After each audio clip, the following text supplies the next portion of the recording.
Nous, députés de la République démocratique du Congo, nous sommes profondément convaincus que nous vaincrons par tous les moyens. Je constate que tous les deux ne sont pas présents dans cette salle. Assemblée provinciale, balobeli na bino ya Engumba Kinshasa.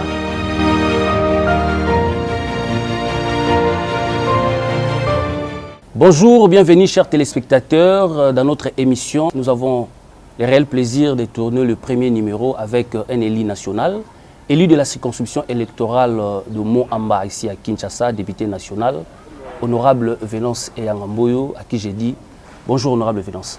Bonjour les journalistes.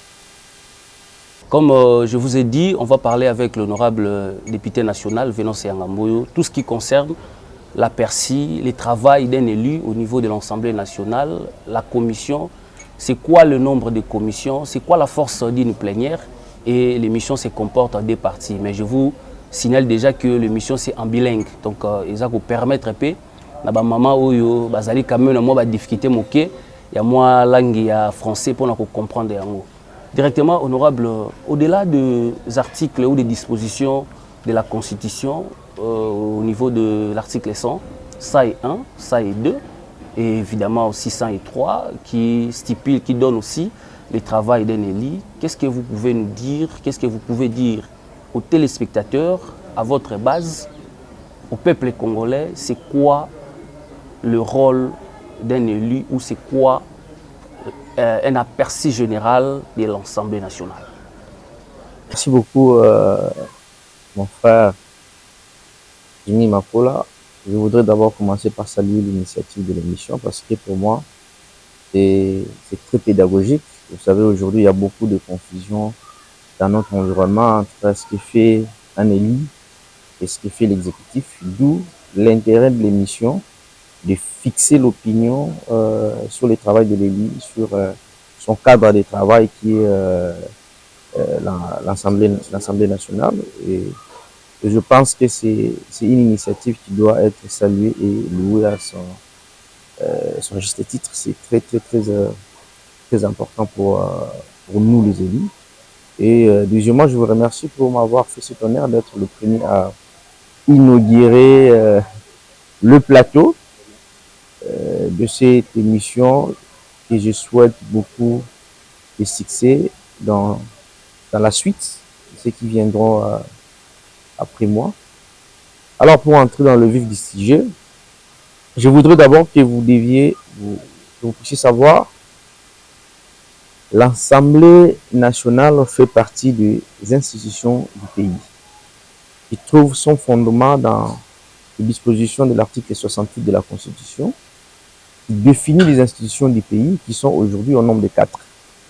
Vous avez l'institution président de la République, pas la présidence. Ça, il faut pas confondre l'institution président de la République.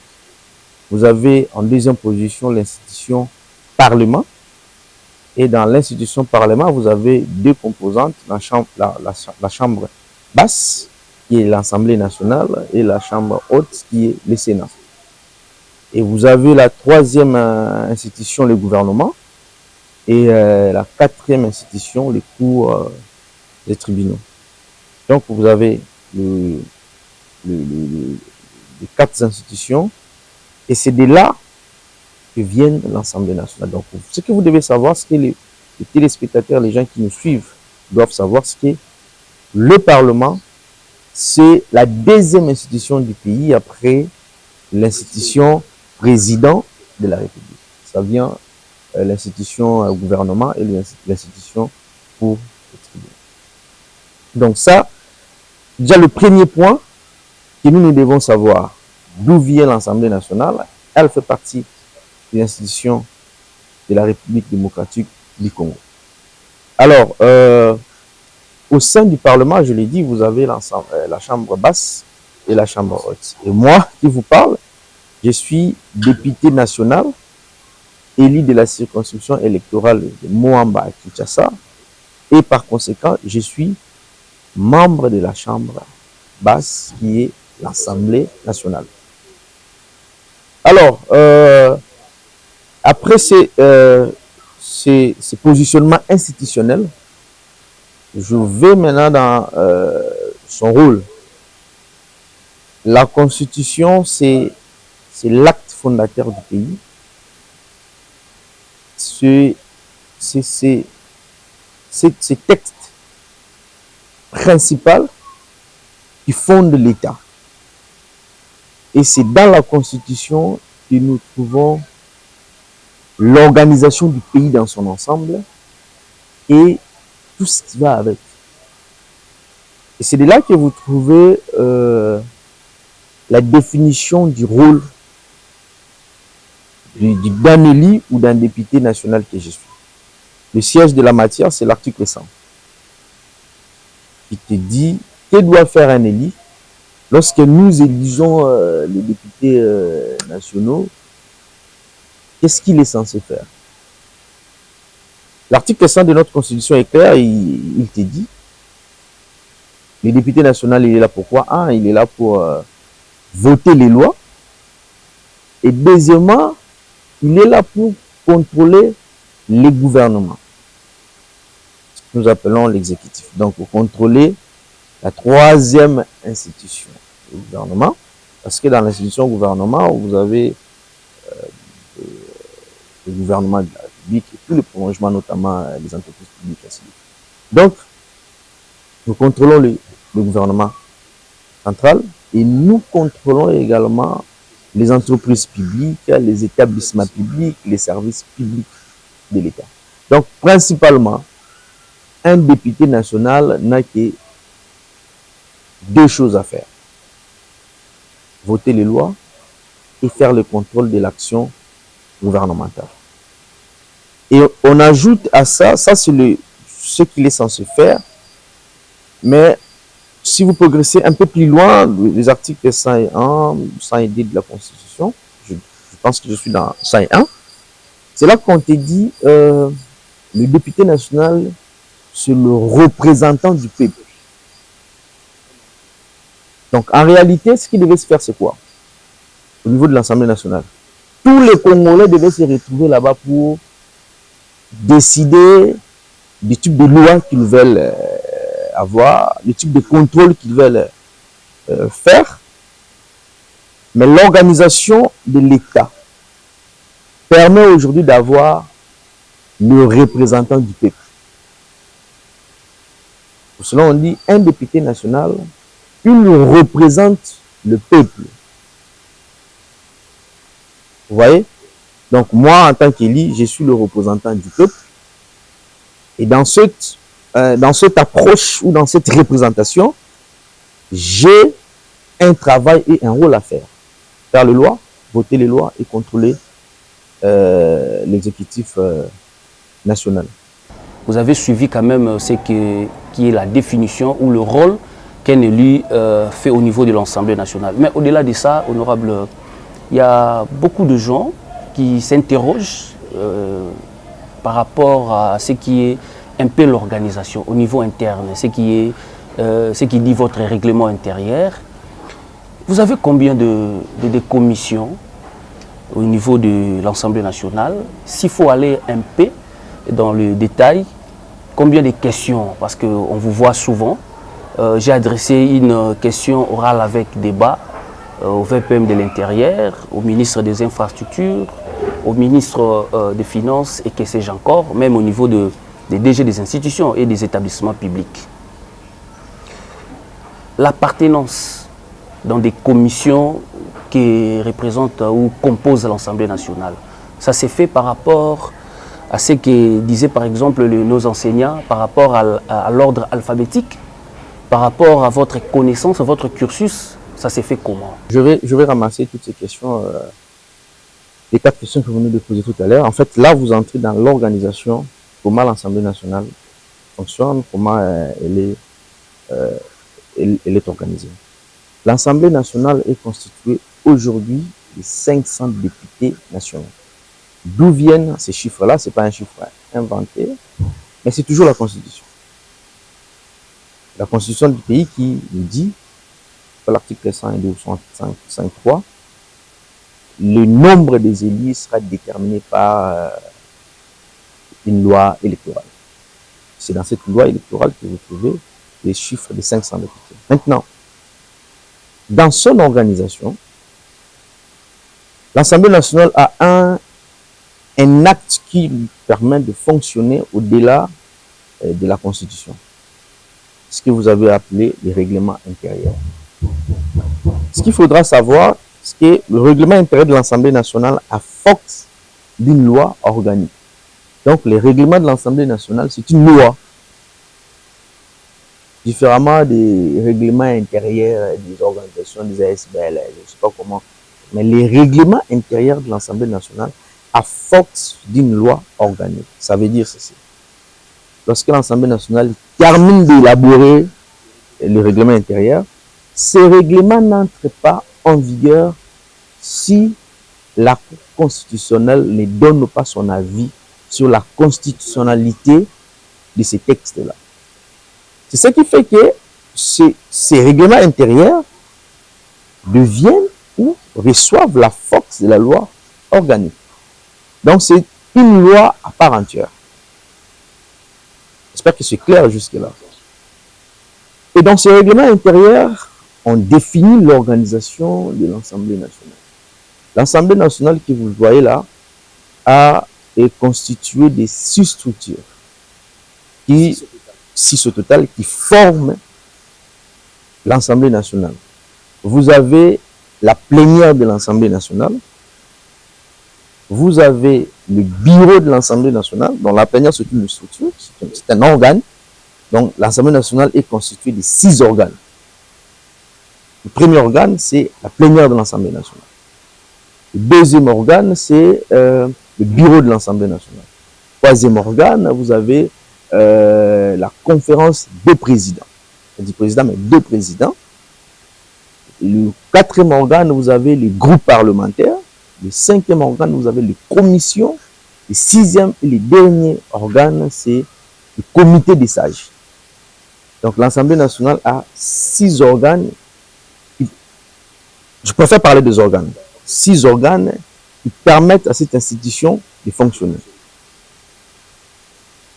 Donc, la plénière, qui est l'organe suprême, comme on appelle la plénière, est souveraine. La plénière est au-dessus d'eux. Cette plénière est constituée de 500 élus qui décident. C'est-à-dire, une loi ne peut pas être votée au bureau. Ne peut pas être votée dans... Non, une loi est votée, encore moins une conférence de présidents. Une loi est votée dans une plénière de l'Assemblée nationale, qui est l'organe suprême et l'organe décisionnel de l'Assemblée nationale et l'organe souverain. Donc la plénière est au-dessus du président de l'Assemblée nationale, au-dessus du président Kamere aujourd'hui. La plénière est au-dessus du bureau de l'Assemblée nationale. C'est elle qui décide. Et le bureau de l'Assemblée nationale, cet organe est composé de 7 membres. Vous avez le président, le premier vice-président, le deuxième vice-président, le rapporteur adjoint, la questeur et la questeur adjoint, ça fait 7. Le troisième organe, la conférence de présidents, est composée de 1. Le membre du bureau de l'Assemblée nationale. 2. De tout le président du groupe parlementaire. Je vais y arriver. 3. De tous les présidents de commission. 4. Le président du comité des sages. Donc, tous les présidents de commission, tous les présidents des groupes parlementaires et le président du comité des sages sont membres de la conférence des présidents. C'est pour ça qu'on parle de la conférence des présidents. Parce qu'il n'y a pas un seul président, tous les présidents. Troisième organe, vous avez le groupe parlementaire. Le groupe parlementaire, en fait, c'est cet organe qui réunit les députés qui partagent la même opinion, le même point de vue, la même lecture de gouvernance. Vous voyez? Je peux appeler ça, pas forcément tendance, mais c'est plus la même opinion. Et là, aujourd'hui, nous avons 21 groupes parlementaires. Et on ajoute à ça les non-inscrits. Parce qu'il y a des députés qui peuvent décider de ne pas être membres d'un groupe parlementaire. Là, ce sont plus les indépendants ou... Aujourd'hui, c'est très difficile avec l'organisation électorale aujourd'hui d'avoir les indépendants. Mais comme c'est une question qui est liée au partage d'une opinion, c'est-à-dire si je ne partage pas sur le 21 groupe, je n'ai aucun groupe avec lequel je partage le même conviction, je me déclare non inscrit. Enfin, malheureusement, si tu es non inscrit, tu ne peux pas prévaloir de participer à la conférence de président. Donc, le groupe parlementaire, aujourd'hui, nous avons 21 groupes parlementaires et d'après le règlement intérieur, un groupe parlementaire doit avoir au moins 20 membres. 20 élus. Aujourd'hui, on a des groupes parlementaires qui sont au-delà de 20 membres, 23, 37. Si vous êtes déjà un parti politique qui a 25 élus, il peut facilement se constituer un groupe parlementaire.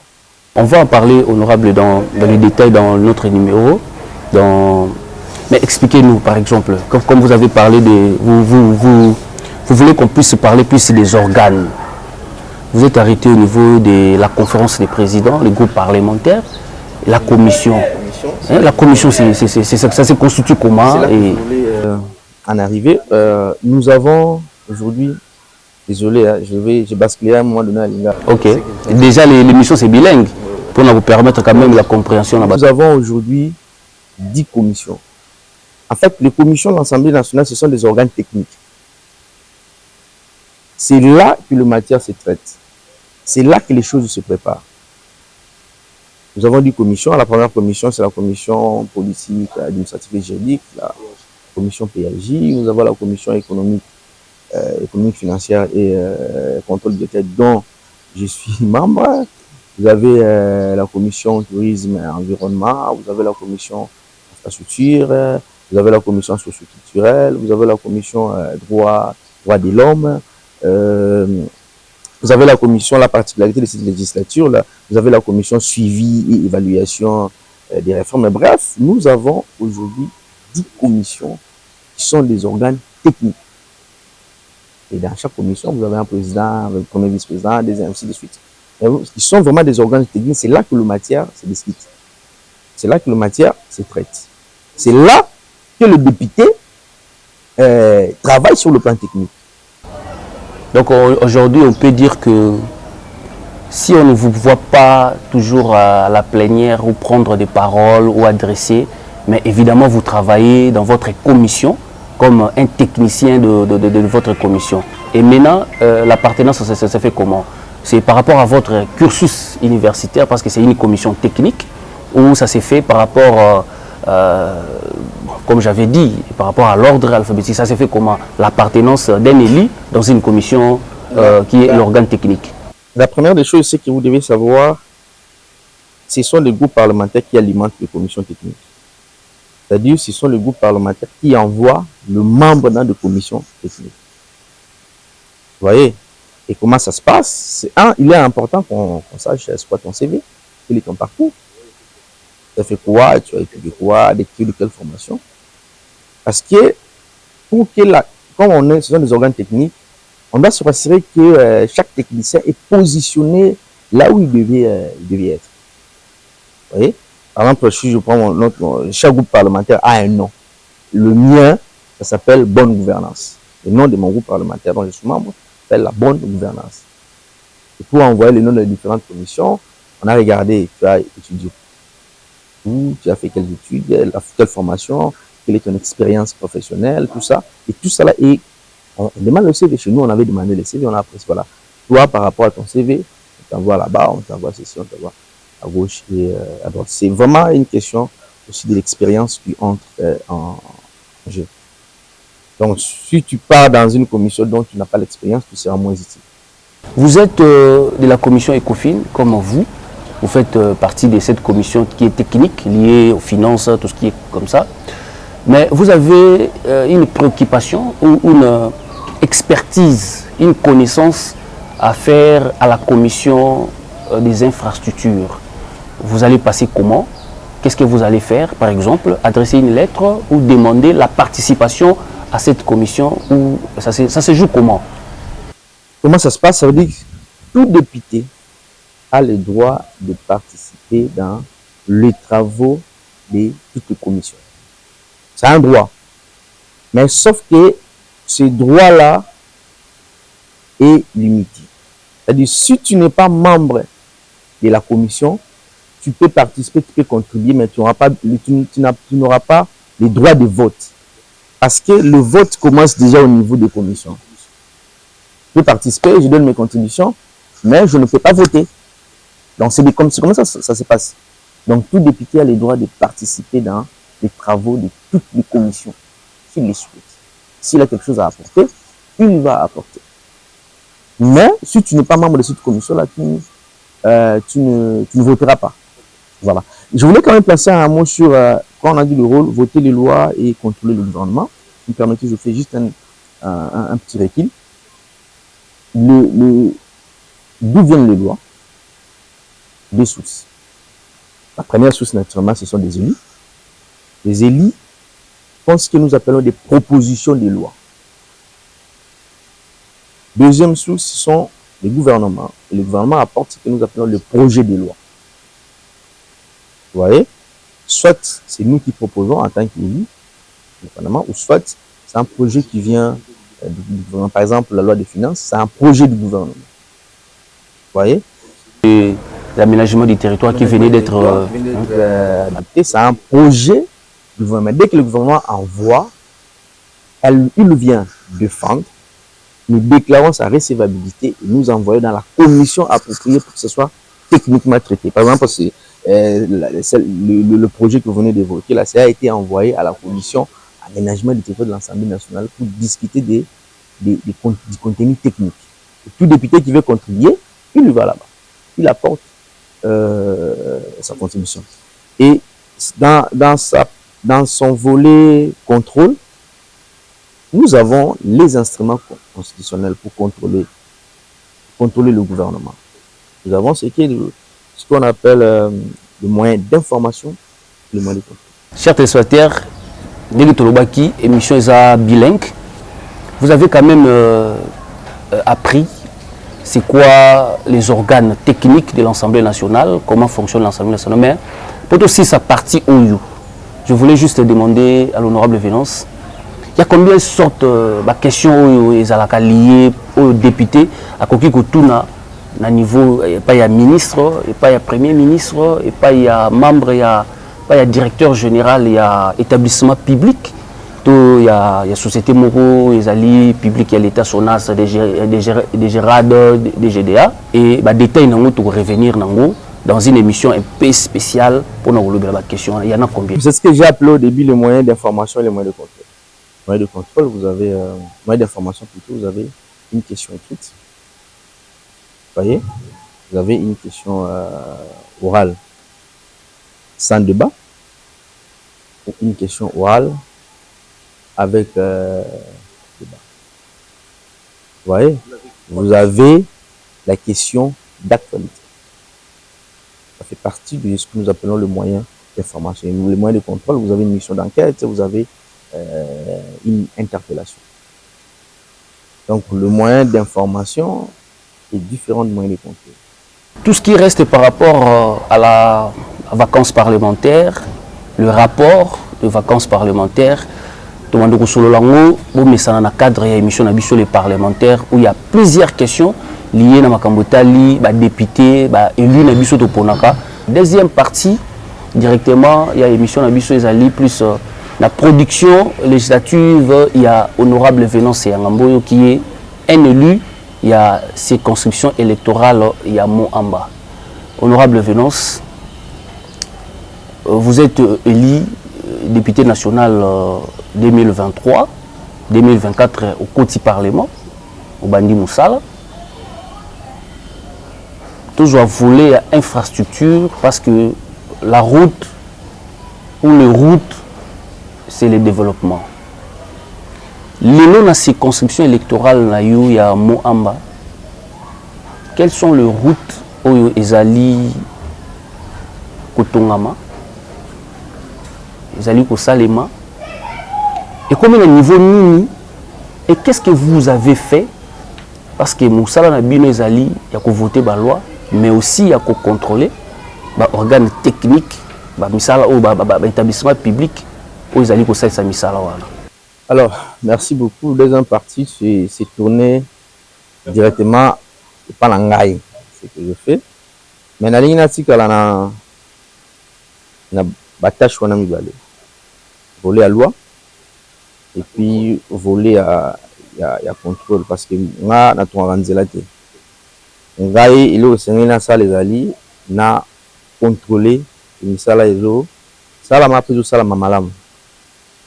Voler à la loi, je crois que depuis que je suis élu député, comme vous l'avez dit, j'ai franchi pour la première fois la porte de l'Assemblée nationale en tant que député le 29 janvier lors de la plénière inaugurale. J'ai produit. Aujourd'hui, j'ai une proposition de loi qui a été déclarée recevable au niveau de l'Assemblée nationale et qui se trouve aujourd'hui au niveau de la commission aménagement du territoire, habitat, aménagement du territoire, urbanisme, habitat et agit parce que c'est une commission mixte. C'est la loi, c'est la proposition de loi qui est venue modifier la loi du bois à loyer, la loi de décembre sur le bois à loyer non professionnel, parce qu'il y a des loyers aussi professionnels, le bois à loyer non professionnel. Ça, c'est une proposition que j'ai apportée pour modifier l'arsenal qui existe. Mais est-ce que j'aurai tout le temps pour aborder cette question? On va peut-être voir plus tard, mais ça, comme on est sur le volet, ce que j'ai produit, ça c'était la production législative. Sur le plan contrôle, oui, j'ai contrôlé le Parlement depuis que je suis élu. La première personne à être contrôlée par moi, c'est le DG de la GECAMI.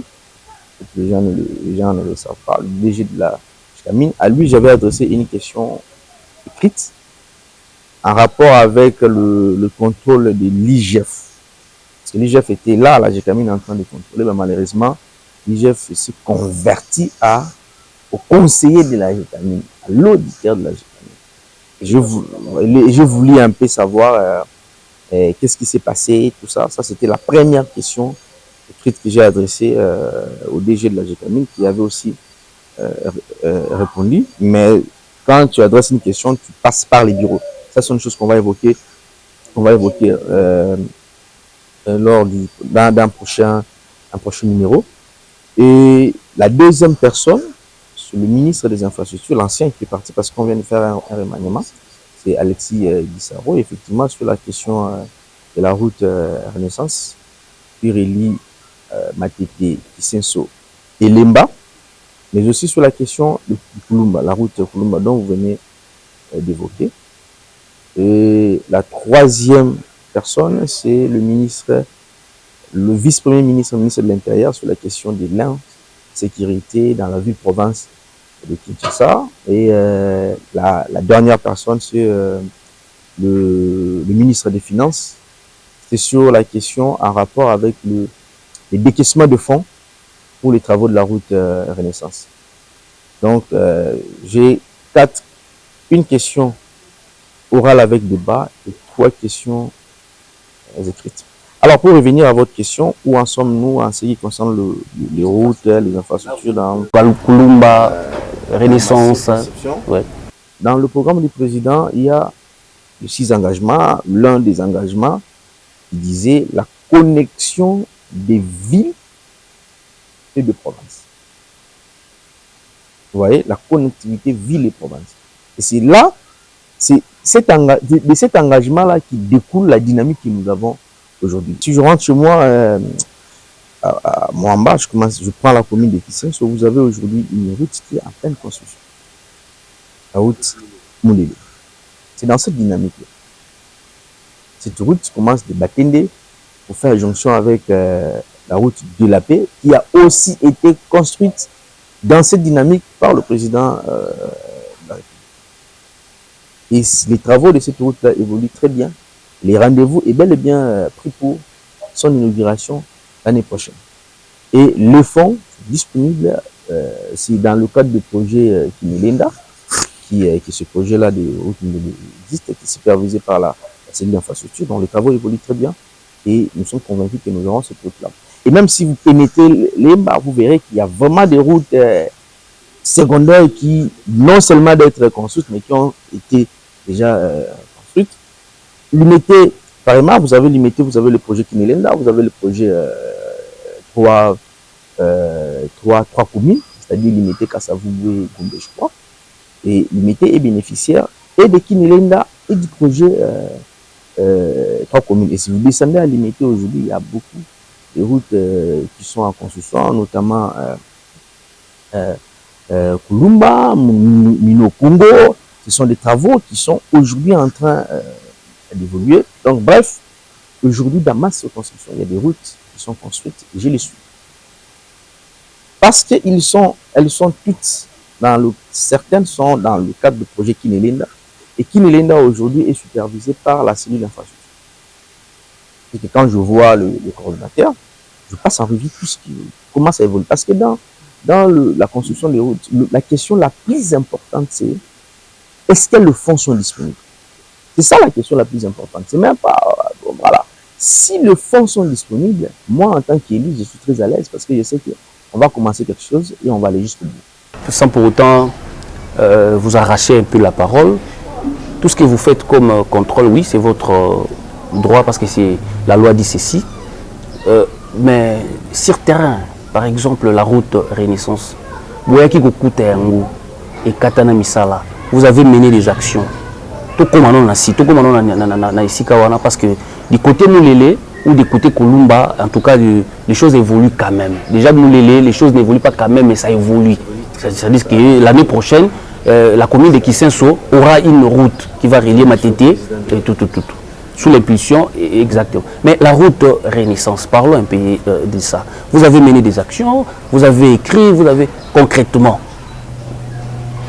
Vous parlez de la disponibilité de l'argent.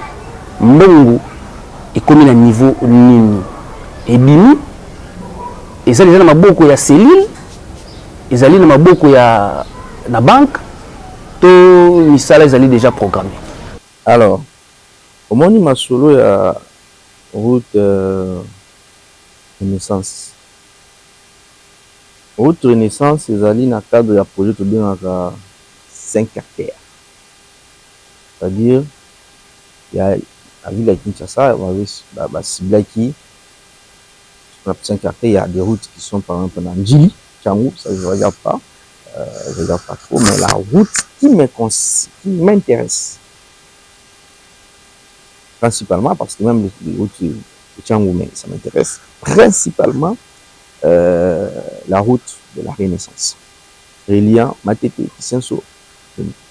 Les travaux ont été lancés en 2019, arrêtés aussi en 2019. Bon, moi, je ne me suis pas intéressé à regarder pourquoi les travaux se sont arrêtés. Le plus important pour moi, c'est comment faire pour que les travaux démarrent.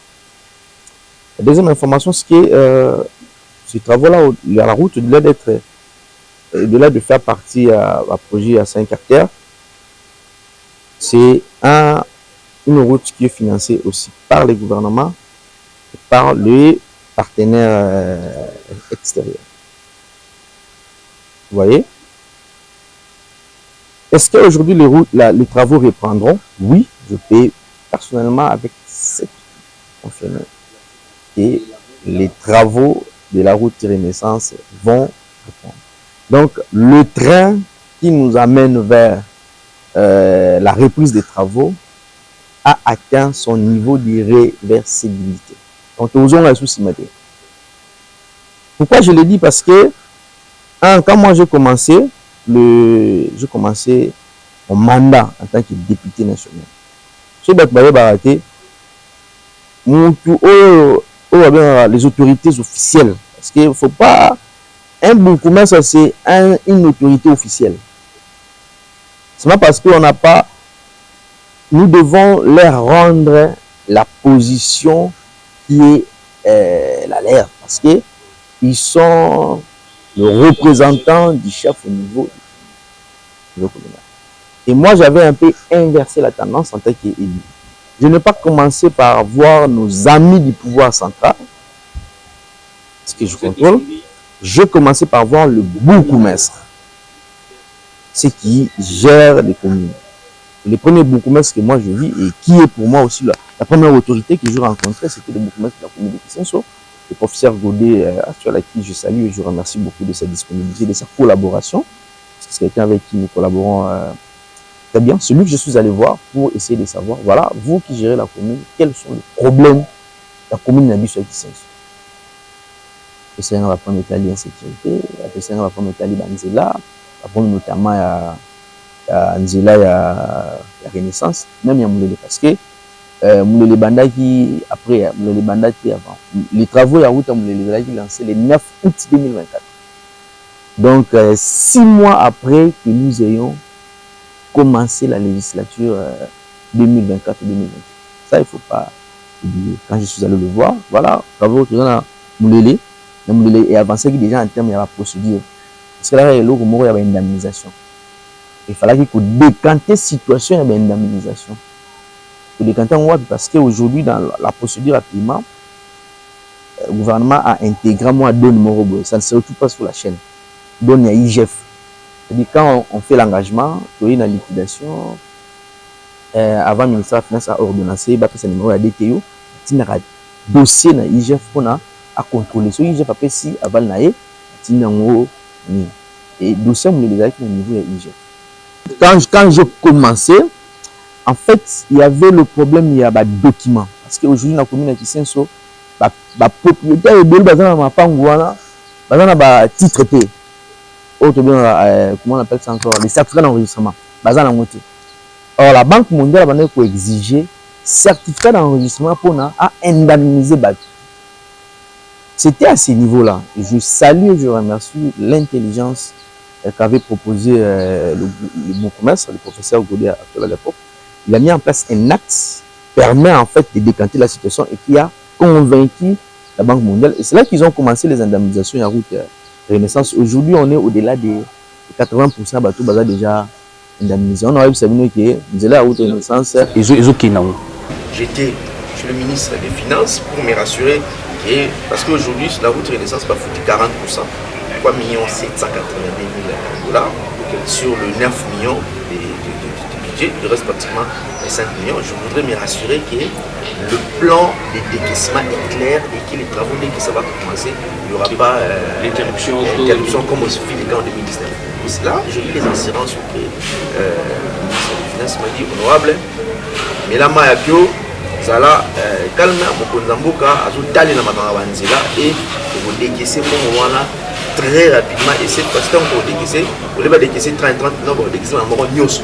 5 millions de d'abord, décaisser une fois. Ici, on a le bail, non, ma solo à route Renaissance, les trains, dans la production, autour de la. Merci honorable Venance, vous allez inviter Nabisso à Liboso, dans le cadre de l'émission Nabisso les parlementaires. Donc le Bélayango, je pense que c'est la première fois, mais ça ne sera pas la dernière fois.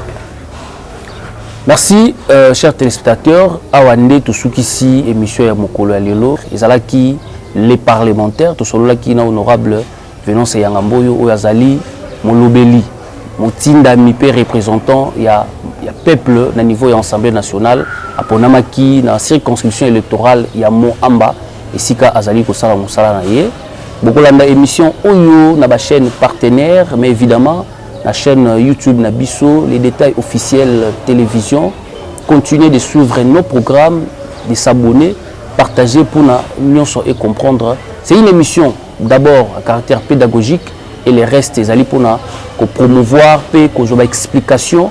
Il y a Bazali Kosala Moussala élu na niveau il y a terrain na bango. Grand merci. Aussi na équipe technique qui accompagné Kibiso, Junior Mulatana na Bino Makolo bazaki na sima ya caméra. Je pense que tout est bino na numéro mususu. Au revoir. Nous, députés de la République démocratique du Congo, nous sommes profondément convaincus que nous vaincrons par tous les moyens. Je constate que tous les deux ne sont pas présents dans cette salle. Assemblée provinciale, Balobeli Nabino, ya Ngumba Kinshasa,